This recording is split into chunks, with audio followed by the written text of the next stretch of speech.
প্রধান চার ফেরেশতার হাকিকত।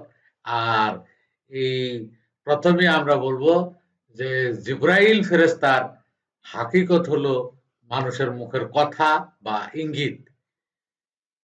আর মিকাইল ফেরেশতার বা মিকাইল দেবতার হাকিকত হলো চক্ষু, চোখ দিয়ে পানি ঝরে, এই জন্য চক্ষুকে মিকাইল বলা হয়।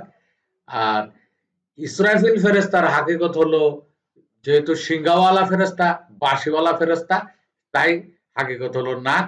যেহেতু নাক ফু দিয়ে চলে, বাঁশিতে যেমন ফু দিলে বাজে এবং নাকে নিঃশ্বাস যাওয়া আসা করে, এটাকে ফুকের সঙ্গে তুলনা করে ধরা হয়েছে ইসরাফিল।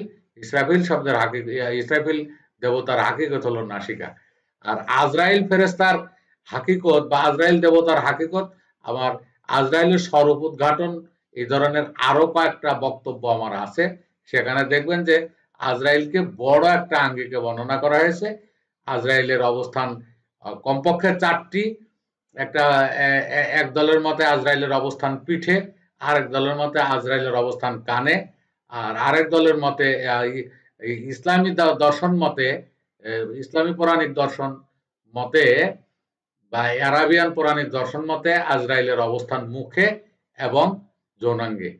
এই প্রধান চার ফেরেশতার হাকিকত হলো এই 4টি।